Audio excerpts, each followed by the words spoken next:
My girlfriend texted, I told my parents you're a doctor. Don't correct them at Thanksgiving. I'm a paramedic. At dinner, her mom asked about my practice. I smiled and said, I work on an ambulance, saving lives before they reach doctors. Her father shook my hand and said, That's even more heroic. Her face when her lie backfired. I, 31 male, am a paramedic. Full-time, 911 system, 24-hour shifts. I've been doing this for 8 years. Started as an EMT at 22, got my paramedic certification at 24, and I've been running calls ever since.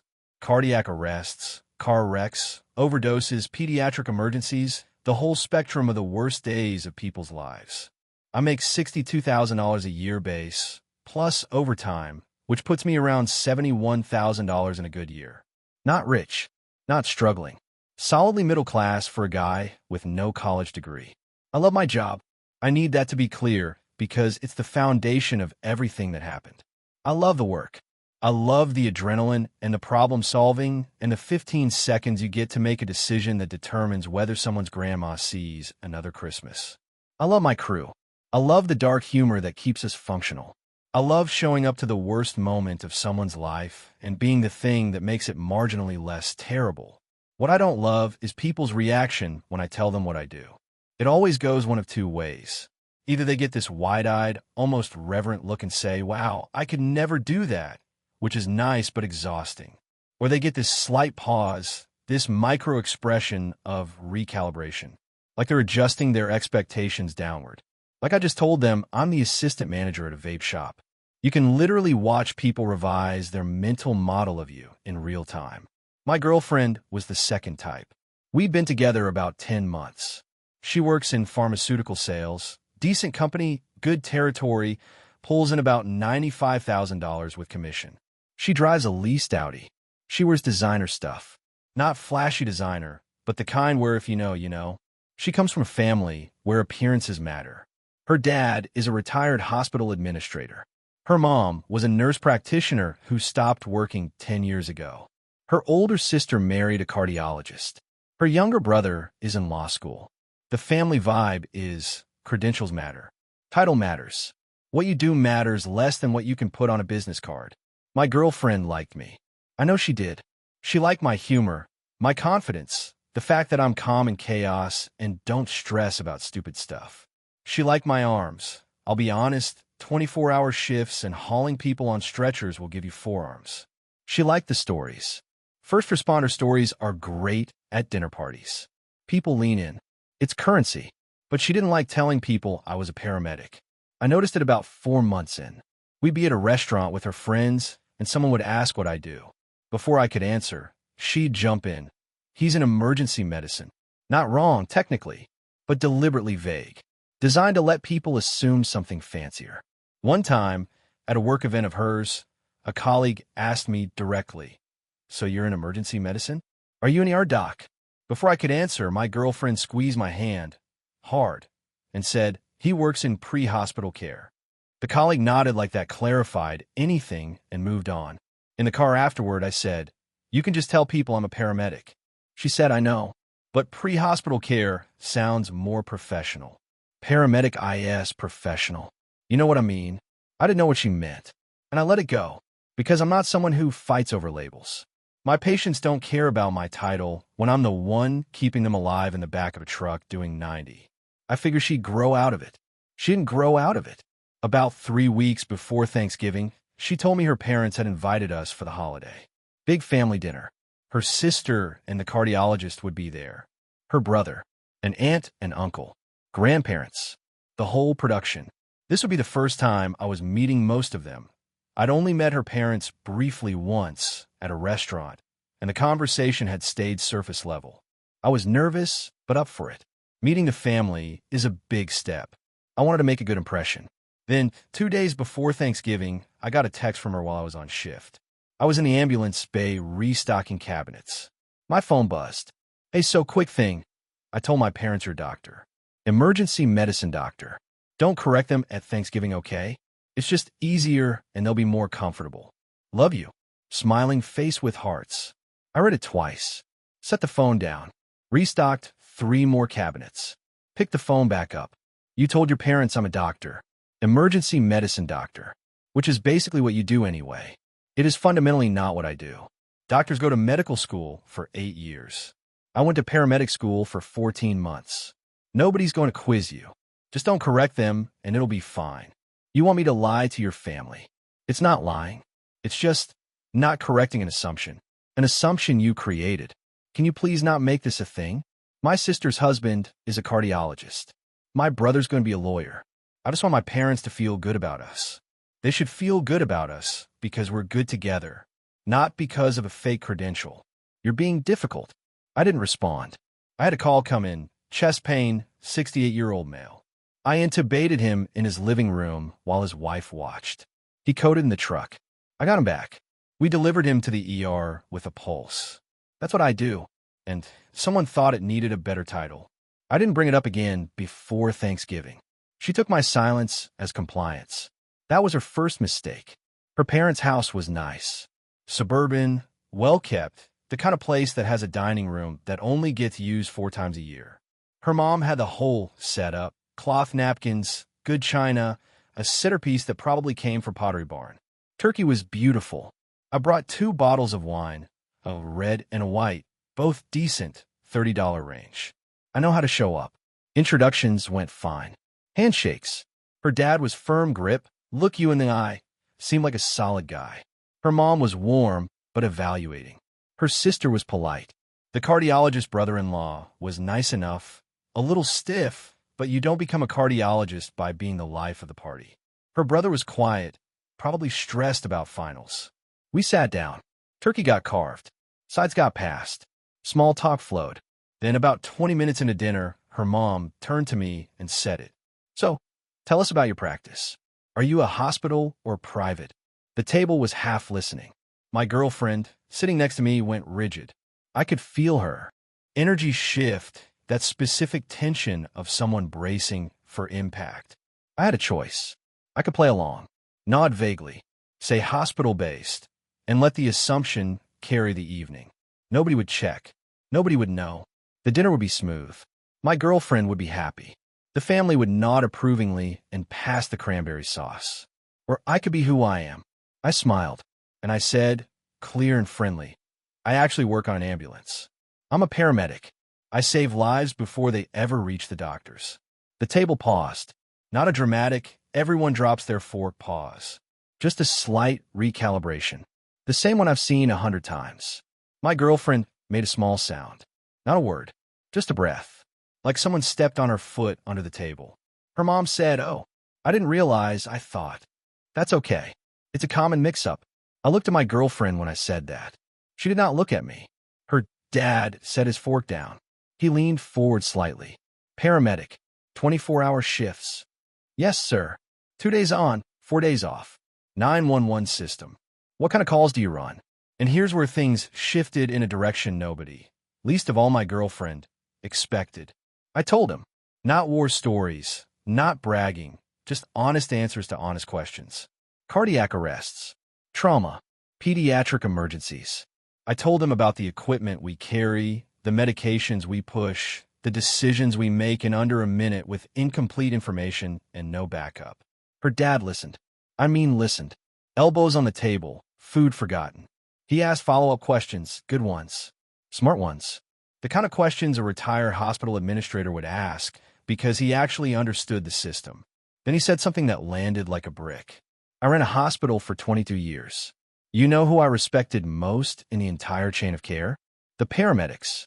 Because they do what the ER docs do, but in the back of a moving vehicle with no imaging, no lab, and no one to consult. And they make 60 grand a year. He stood up at the Thanksgiving table mid-meal, reached across, and shook my hand. That's even more heroic than what she told us, he said. He didn't say more heroic than a doctor. He said more heroic than what she told us. He knew. He'd clocked the lie, and he was publicly correcting the record while shaking my hand. My girlfriend's face went through every stage of grief simultaneously. Denial, anger, bargaining, depression, acceptance, all at once, compressed into about 3 seconds of absolute silence while her father stood across from her holding my hand and her entire family watched.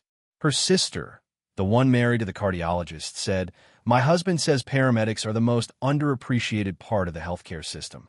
The cardiologist nodded and added, "Some of the saves that come in, we just finish what you started." Her brother said, "That's actually really cool." Her mom said, "Well, we're just glad you're here." The rest of dinner was the best Thanksgiving conversation I've had in years. Her dad asked me about protocols, about the opioid crisis, about what I see on the street. Her mom asked about the emotional toll and whether I'd considered counseling, not in a judgmental way, in a genuinely caring way. The cardiologist and I talked about STEMI protocols and field-to-cath lab times. For the first time in 10 months, I was just myself. No rebranding. No euphemisms.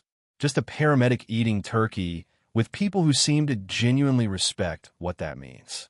My girlfriend barely spoke for the rest of the meal. On the drive home, she was silent for about 15 minutes. Then she said, "You humiliated me. I told the truth. I told you not to correct them. And I decided not to lie to your family on the first real holiday we spent together. It wasn't a lie. It was a simplification. You told them I was a doctor. I'm not a doctor. That's a lie. My dad made a scene. Your dad shook my hand and said my job was heroic. That's not a scene. That's a compliment. Because he was trying to embarrass me. He was trying to acknowledge me. The fact that it embarrassed you is a you problem." She didn't speak again until we got home. When we walked inside, she said, "I need some space tonight." She went to the bedroom and closed the door. I slept on the couch, watched the Cowboys game on my phone. They lost. Par for the course. Update 1. The aftermath and the campaign, 10 days later. So the fallout from Thanksgiving didn't stop at the dinner table. Not even close. Over the next few days, my girlfriend's attitude didn't soften, it calcified. She wasn't embarrassed in front of me anymore. She was angry at me. The narrative had fully shifted in her head. I'd sabotaged her. I'd deliberately undermined her in front of her family. I was the villain. Day 2 after Thanksgiving, she said, "You know what your problem is? You have no ambition. You're fine being a paramedic forever. You don't want more. I like my job. You like your job. Great. I like chocolate cake. That doesn't mean I eat it for every meal. That analogy doesn't work on any level. You should go to medical school, or PA school, or something. You're smart enough. You just don't apply yourself. I'm 31. I'm not going to medical school. Then at least get a different title. Clinical something. Director of Field Operations. Anything that sounds better than paramedic. My title is paramedic because I'm a paramedic. I'm not rebranding my career so you can feel better at dinner parties." She huffed, left the room. We didn't talk for the rest of the day, but it got worse. She started a quiet campaign, not against me directly, but against my career. Subtle stuff at first. She'd leave her laptop open with PA school admission requirements on the screen. She'd accidentally forward me job listings for hospital administration roles. She bought me a book called something like Transitioning from Clinical to Leadership and left it on my nightstand like it was casual reading material. I said, "I'm not reading this." She said, "I just thought it might give you ideas." My idea is to keep doing the job I'm good at and love. How's that for an idea? Then she went to her parents, the people who'd been nothing but kind to me, and tried to rewrite Thanksgiving. She told her mom that I'd made things awkward by oversharing work stories and that her dad had put her in an uncomfortable position. She told her sister that I was defensive about his job and couldn't take a joke. Her sister didn't buy it. I know because her sister texted me directly, which had never happened before. The text said, "Hey, just wanted you to know that my parents really like you. My dad hasn't stopped talking about the ambulance stuff since Thursday. Don't let my sister's insecurity make you feel bad about what you do." I replied, "Thank you. That means a lot." Her sister said, "Also, my husband says you're welcome to visit the cath lab anytime. He wants to show you what happens after your handoffs." That text hit different. The cardiologist, the guy who'd gone through 4 years of undergrad for years of med school, 3 years of residency, and 3 years of fellowship, wanted to show me his work. Because he respected the work I do. While my girlfriend was leaving PA school brochures on my nightstand. Then my girlfriend pulled the move that pushed me over the edge. About a week after Thanksgiving, I was at work. 24-hour shift. We'd run 16 calls by midnight. Brutal day. Pediatric asthma, 2 car accidents, a fall from a ladder, a stroke, the usual parade. I was exhausted. I checked my phone during a break and had a text from her. I told my friend group that you're applying to PA school. They're all really excited for you. Congrats, babe. Party popper. She was making up career milestones now. First I was a doctor. Now I was applying to PA school. She was building a fictional version of me and distributing it to anyone who'd listen. I texted back, I am not applying to PA school. Correct this. It's not a big deal. Just play along for now, and maybe you'll actually get motivated to do it. I'm not playing along with anything. Tell them the truth, or I will. God, you are exhausting. I set my phone down. A call came in. Overdose, found unresponsive. I pushed Narcan, bagged the patient, got a pulse back. Saved someone's life at 1:47 a.m. while my girlfriend was group texting her friends about my fake PA school applications. The next morning, when I got home from shift, I sat her down. We need to talk about what's happening here. What's happening is you're being dramatic about a text. What's happening is you've lied about my career to your parents. You've lied about my career to your friends, and you're actively trying to pressure me into changing my job because you're ashamed of what I do. I'm not ashamed. I just think you could do better. Better than saving lives. Better financially. Better title-wise. Better in the ways that matter. The ways that matter to you. To anyone. Do you think I want to tell people in my company events that my boyfriend drives an ambulance? I don't drive the ambulance. I'm in the back, keeping people alive. And yeah, I do think you should be able to say that without cringing. Well, I can't. Okay, I can't. My sister married a cardiologist. My brother's going to be a lawyer. And I'm dating a guy who makes $62,000 and comes home smelling like antiseptic. There it was. The real thing. Not about ambition. Not about potential. About status. About the family scoreboard. About what she could claim at the next holiday dinner. I stood up. I think we should break up. Update 2. The breakup and her father's call, 2 weeks later. She didn't take it well. You're breaking up with me over a text? I'm breaking up with you because you're fundamentally ashamed of who I am, and you've been lying about me to everyone you know. I have not been lying. You told your parents I was a doctor. You told your friends I'm applying to PA school.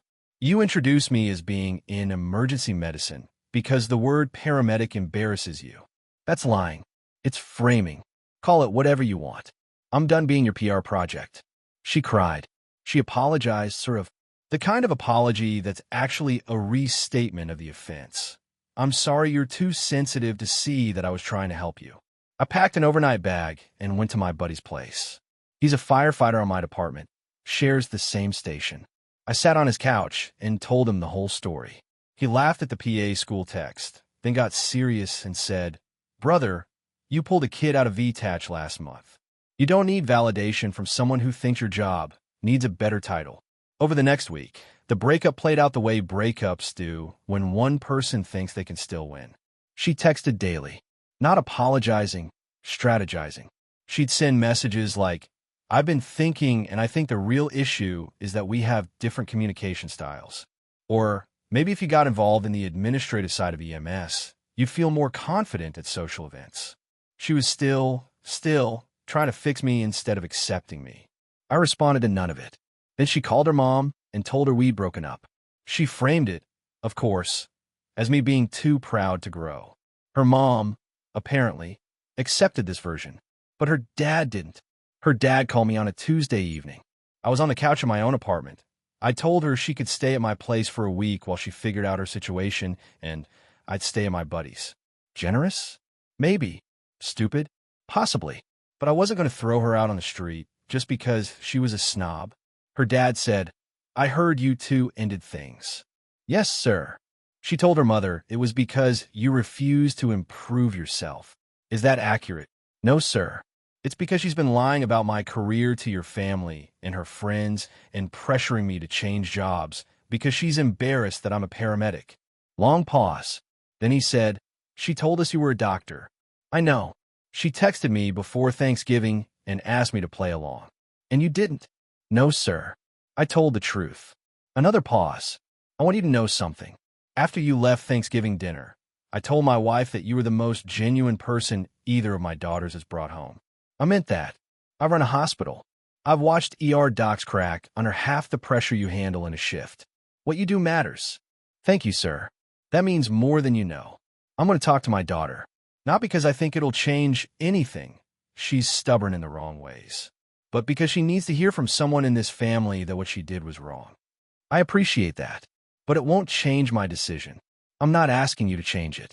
I'm telling you it was the right one. That phone call meant more to me than the 10 months I'd spent with his daughter. My girlfriend, ex-girlfriend, moved out of my apartment by the end of the week. She took her stuff, left the key on the counter, also left a note that said, "I hope you find someone who doesn't want better for you." I read that note and thought, she still doesn't get it. She thinks wanting me to be different is the same as wanting better for me. It's not. It never was. She tried one last thing before she fully exited my life. She told a mutual friend, a woman we both knew from a group of couples that used to do dinner together, that I'd blindsided her with the breakup and that she suspected there was someone else. The classic redirect. Can't admit the real reason, so invent a juicier one. The mutual friend called me. She's saying you cheated. I didn't cheat. I broke up with her because she lied about my job to her family and spent months trying to pressure me into a different career. That's specific. Because it's true, the mutual friend went back to my ex with my version. I don't know what happened in that conversation, but the cheating rumor died within 48 hours. I think the truth was embarrassing enough that even my ex preferred silence over having to defend. I told everyone he was a doctor. Update 3, where it's settled for weeks later. Final update. Gonna keep this clean. The breakup is done. No more texts. No more mutual friend intermediaries. She unfollowed me on everything. I didn't unfollow her. I just muted. Petty? Maybe. But there's something about not giving someone the satisfaction of seeing you cut the cord. Her family, interestingly, didn't fully side with her. Her sister sent me one final text about 2 weeks after the breakup. My parents are really upset with her. Not with you. My dad literally brought you up at dinner last week as the paramedic who had more integrity than most administrators I've worked with. She left the table. That made me feel something I didn't expect. Sadness. Not for the relationship, for her. Because she had a family that would have accepted me. Her dad respected me. Her sister liked me. The cardiologist treated me as an equal. She had every ingredient for a good situation, and she sabotaged it because paramedic didn't look right on the family scorecard. Her dad texted me once more about a week after his daughter moved out. Short message. If you ever need a reference for anything, professional, personal, you call me. You're a good man. I saved that text. It's still on my phone. The financial fallout was minimal, which is the one upside of a 10-month relationship where you kept finances separate. She'd been paying me $600 per month for her share of utilities and groceries while she lived at my place. She was current. Never missed a payment, credit where it's due. When she moved out, we settled up clean. No debts. No shared assets. No drama on the money front. The apartment felt empty for about a week. Not because I missed her specifically, just because 14 months of cohabitation, 10 at her old place, 4 at mine, leaves a sensory residue. Her shampoo smell lingered in the bathroom. I found a hair tie behind the couch cushion. There was a container of that fancy Greek yogurt she liked in the fridge. I ate the yogurt. Throughout the hair tie, the shampoo smell faded on its own. I went back to work. That's what I always do. Work is the constant. Work doesn't care about your relationship status or your feelings or whether someone respects your title. Work just needs you to show up, make good decisions under pressure, and bring people back alive. My first shift after the breakup, I ran a call for a 19-year-old who'd wrapped his car around a utility pole. Entrapped. Significant bleeding. Fire had to cut the door off. I crawled into the wreckage, started in 4, managed his airway, and kept him talking for 22 minutes while they cut him out. He was scared. He kept saying, "Am I going to die?" I kept saying, "Not tonight, man. Not on my shift."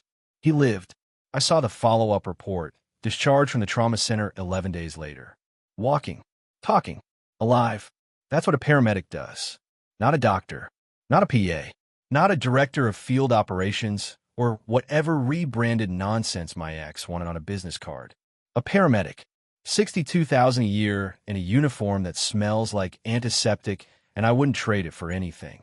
My crew, 3 other medics and 6 EMTs that I work with in rotation, knew something was off after the breakup. They didn't pry. First responders don't pry. They just adjust. My partner on the truck brought me a coffee one morning without being asked. The station captain scheduled me for a training day instead of the street when he noticed I was dragging. My buddy, the firefighter I'd stayed with, just kept showing up to shoot pool in my garage on off days. Nobody asked me to talk about it. They just made sure I knew they were there. That's my family, the one my ex couldn't see the value in. I'm not dating, not because I'm damaged or jaded, because I'm recalibrating what I'm willing to accept. The next person who sits across from me at a dinner table and gets asked what I do, I need that person to say he's a paramedic with the same energy they'd say he's a surgeon, not because the jobs are equivalent in training or pay, but because the person saying it sees me clearly and isn't interested in editing the picture. I ran into her dad at a hardware store about a week ago. Total coincidence. He was buying mulch. I was buying electrical tape and zip ties for the station. We talked for about 10 minutes. He asked about work. I told him about a cardiac arrest saved from the week before. He listened the same way he'd listened at Thanksgiving, fully, with real interest. When we parted, he shook my hand again. Same grip, same eye contact, and he said, "You're still the most impressive young man my daughter ever brought home. That won't change." I sat in my truck in the parking lot for a few minutes after that. Not crying, just sitting with it. Because sometimes the people who see you most clearly aren't the people you're in a relationship with. Sometimes it's their father standing in a hardware store aisle, holding a bag of mulch, telling you that what you do matters. I went back to the station, checked my rig, restocked the drug box, tested the cardiac monitor, laid down in the bunk room. The tones dropped at 2:14 a.m. Chest pain, 61-year-old female. I was out the door in 90 seconds. That's the job, and I love it exactly as it is.